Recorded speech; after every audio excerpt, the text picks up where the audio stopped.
Hey gang, I got an offer for you today from LinkedIn. As business to business marketers, your needs are unique. B2B buying cycles are long and your customers face incredibly complex decisions. Isn't it time you had a marketing platform built specifically for you? LinkedIn ads empower marketers with solutions for you and your customers. LinkedIn ads allow you to build the right relationships, drive results, and reach your customers in a respectful environment. On LinkedIn, you have direct access to build relationships with decision makers. Of the 875 million users on the network, 180 million are senior level executives. 10 million are C-level executives. You will also be able to drive results with targeting and measuring with their tools built specifically for B2B. And best of all, they work. Audiences exposed to brand messages on LinkedIn are 6 times more likely to convert. LinkedIn ads also rank number 1 for security, community, and ad experience as part of the Business Insider's Digital Trust Study. Make B2B marketing everything it can be and get a $100 credit. It's a $100 credit on your next campaign. Go to linkedin.com/MPN to claim your credit. It's linkedin.com/MPN. Terms and conditions apply. Entrepreneurs Enigma is a podcast for the ups and downs of entrepreneurship. So the wins and the fails that we all face being entrepreneurs, and how we learn from adversity. Every week I talk to a different entrepreneur with a story to tell. I'm Seth Goldstein. Come with me on the journey. This is Entrepreneurs Enigma. Let's get started.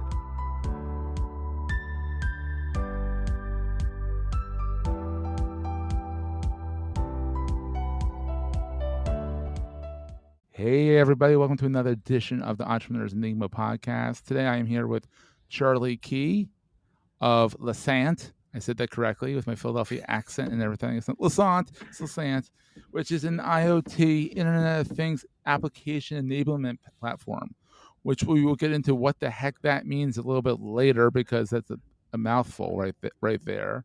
But you're based out in Cincinnati. You've also done a bunch of stints in Fortune 500 companies. So you've done the cog thing and you've done the entrepreneurial thing. So I think that's always fascinating to people. So, hey, Charlie, how's it going? It's great. It's great. Absolutely. Thanks for having me on here, and it's a pleasure. So, I've been a little bit of everywhere, so it's been a fun journey. Yes, absolutely. So, when did you start Losant? When did that all start up? Well, we are recording today on the 18th. Tomorrow will be our 7th year anniversary. Wow. So Yeah. October. So it'll be since this is coming out later, but it'll be October 19th. Yep. October 19th will be That's our awesome. 7th year anniversary. So you made it past the 5, which is awesome. Yeah, and startup world that's kind of old, You're an old but startup. it's and it feels older than that, having gone through the COVID Oh my God, journey and everything that's come with that, and supply chain issues and everything else. So I it's can only been imagine. it's been a fun time, journey of ups and downs. But yeah, we're 7 years old. Myself and my other two co-founders, Yeah. we've known each other for almost 20 years. Well, actually, Oh, over 20 years now. that's good because you kind of want to be able to trust the person you're working with. So 100%. I think that's one of the biggest entrepreneurial things is when you're starting a company, you have to put inherent trust in the other people sitting around the table. And it's more of, you have to trust that they're going to do their job. Oh, and absolutely. and you have to learn to not step into that all the time, right? Like, Yeah, I you think want that's a to big stay in part your of the lane. journey. Yeah. Stay in your So lane, not do your thing well, and let hire for the rest, partner for the rest, all that good stuff. Yep. So let's go back a little bit. Have you always been interested in entrepreneurship, or has it been like, I have an idea, I want to run with it 7 years ago? No, I think I've always been very interested in entrepreneurship, especially the idea of building something from the ground up. Yeah. It goes back to college, and maybe even a little bit before that. But I remember very distinctly in college of, hey, this is a very interesting thing, entrepreneurship in general, right? Like, Yeah. and I went to an engineering school, and Okay. our Yeah. entrepreneurship classes were not robust. It wasn't like you were getting a true education on startups Yeah, or exactly. But entrepreneurship. And so back when we were kids in college, the whole startup ecosystem was a little different. So it was very different. It was very different. Like, you know, now you can walk out with in a lot of places, a really good understanding of what it means to be an entrepreneur and stuff. And hmm back then it was like, it just meant like building something and making a company and, you know, being an engineer. You know, I was very much on the engineering side is that, that idea of building something was building that they will come kind of yes, mentality, yeah, absolutely. which is not true. Let me Yeah, spoil the ending here. It is dum dum not dum. true. Yeah, Uh, so yeah, always really wanted to jump very into. rarely true. Sometimes you Very build. rarely, very Everyone's one of there's a unicorn out there that everyone flocks to, but most people, it doesn't work that way. right, exactly. You know, uh, there's usually a lot of hard work around everything else on what you've built from a go to market and marketing and sales and hmm branding and everything. All of these things that you don't think about, especially as an engineer starting a company. You Yeah, know, so yeah, it was something that I've always wanted to do, and slowly have dipped toes and really then jumped in. I'd say head first in 2012 with our yeah. last company, and Okay. that was kind of our first real big journey into the entrepreneur startup world. And was that in IoT space as well, or was that something completely different? No, it was a platform Okay. for scaling applications. So, you know, it had similarities from a technology standpoint, Yeah. but was very much focused on scaling any broad Mm, applications built on top of Node.js, and really, okay. you know, and so it was a platform as a service. So you basically you know, uploaded your application to us, and we helped scale that across Oh, multiple that's well. infrastructures globally. And so that was a pretty good success. We ended up selling that company to Ooh, Progress Software, which a is nice exit, I'm sure. Yeah. yeah, and a public company out of the Boston area. And so went and worked with them for a few years, You kind of have to go and back in as a cog for a little bit. Yeah. yeah, yeah, you do, and and it's a very different feeling, especially having, you know, gone from that kind of entrepreneur, and now you're going back to a cog, Yeah. and it's a very different world. Having seen that hmm dichotomy of what can happen, and so Absolutely. started to see IoT pop up there. Right, Ah. companies were talking about it, they were thinking about it, they were trying to build some one-off applications, and you know, just to go back even further, my family has grown up in the manufacturing world, Okay. Yeah. Very cool. so looking at what's happening in that space, in the industrial space, and these hmm customers and how they're looking at IoT, really started to spark our interest and kind of what is happening in this space, and how are people trying to do this stuff, and how are people building applications and solutions, and what are the tools they're using to do it. And so we just spent some time in the market and trying to understand how people were doing it, and That's wild. Yeah. what software they were using. And so that kind of slowly led us into to start Losant. We're going to take a quick break, hear from our sponsors, and get right back to the show. Hey there, it's Jason with the Marketing Podcast Network. Real quick, I want to make sure you know that the world's leading B2B Marketing Expo is returning to the Los Angeles Convention Center on March 21st and 22nd. It's high time we got back together to learn, see the latest technologies and solutions, and network, right? Join thousands of marketing professionals just like you to learn from over 250 industry expert speakers, educational masterclasses, and over 300 exhibitors. And this year, your ticket also gets you into the Sales Innovation Expo and the Marketing and Advertising Expo. So it's like 3 conferences in one. It's March 21st and 22nd at the Los Angeles Convention Center. Go to b2bmarketingexpo.us to register. That's b2bmarketingexpo.us. The Marketing Podcast Network is a proud partner of the B2B Marketing Expo for 2023. We'll see you in LA. That's awesome. And so, went to school for engineering. So you've done some Fortune 500 companies there. So you've seen that, like how the big corporate political system works in there, and like whose feathers you don't want to ruffle at what time and all that. So Mhm. what's the best thing about being an entrepreneur? Oh, the best thing about being an entrepreneur is I think the speed at which you can try to solve problems, and I don't just mean customer problems, which are the most fun to solve, I Yeah, think. oh, of course, yeah. But just any problem that pops up inside of your business, inside of your world, you have the opportunity to move with speed and agility to solve those. Absolutely. And I find that problem solving probably the most fun is That's being an great. entrepreneur. That's awesome. And so then what keeps you up at night? What's the worst thing about being an entrepreneur? And you can do more than one thing if you want, like what keeps you up at night?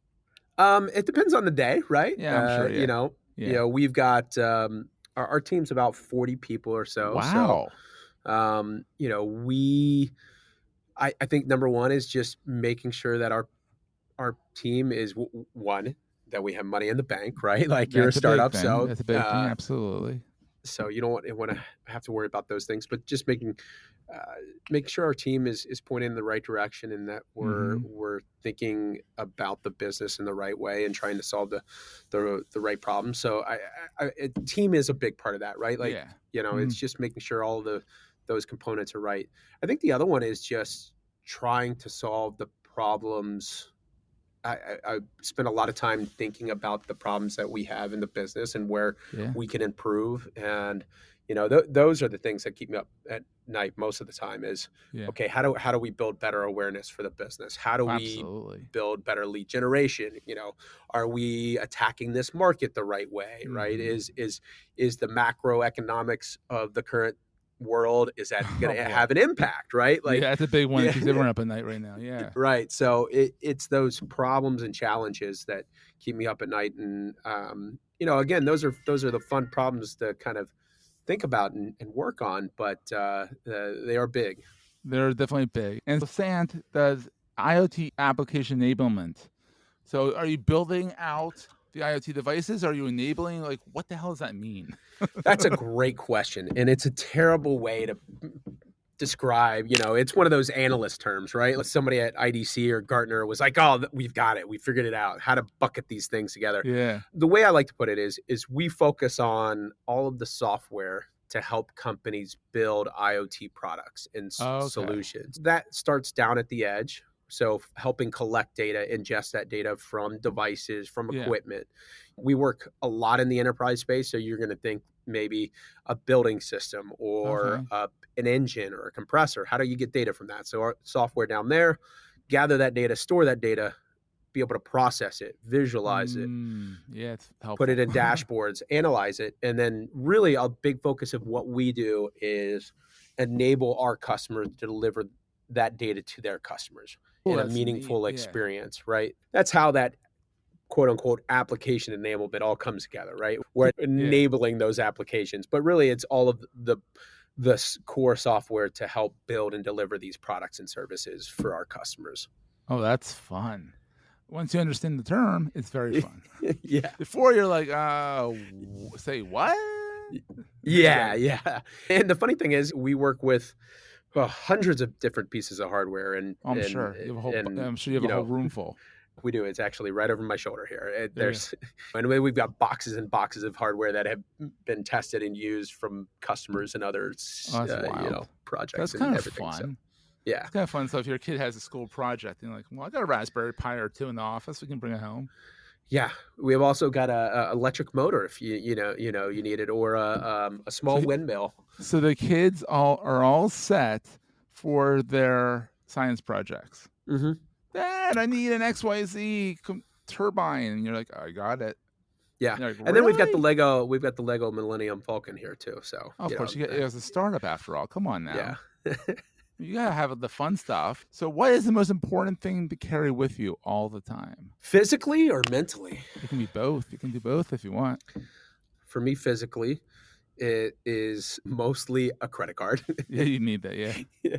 And a driver's license, right? Yeah. With those two things, you can mostly solve most physical issues. Yes. Mentally, I think it's really important to stay optimistic. Oh, that's a good one, yeah.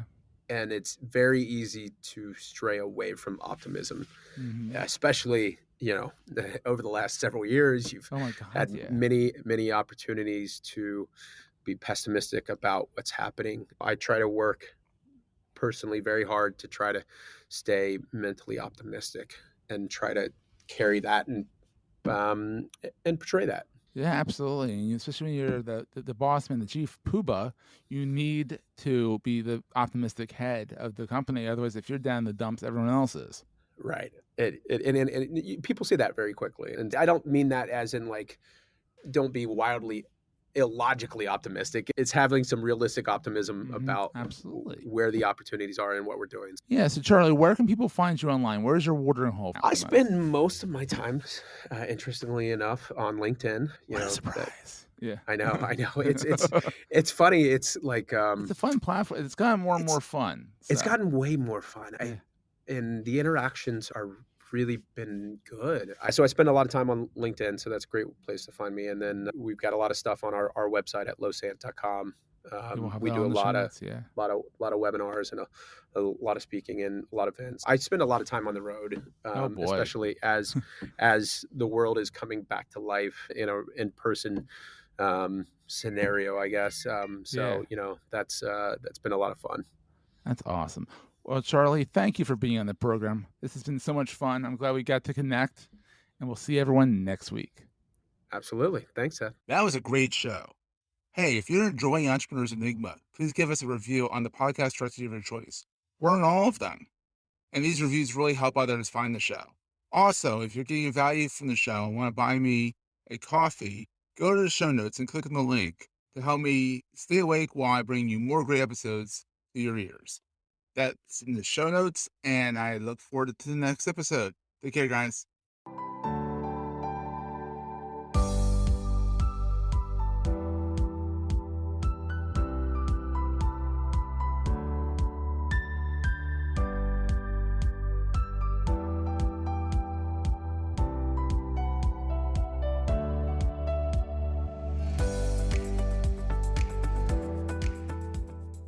Goldstein Media hopes you have enjoyed this episode. This podcast is one of the many great shows on the MPN Marketing Podcast Network.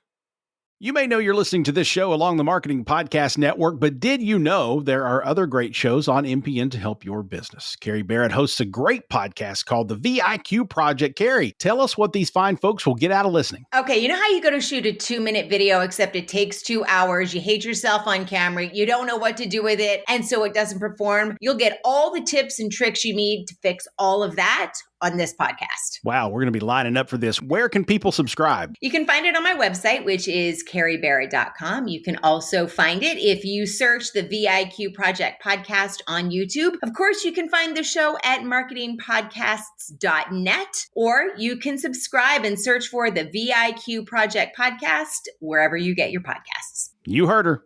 Go subscribe. This podcast is heard along the Marketing Podcast Network. For more great marketing podcasts, visit marketingpodcasts.net.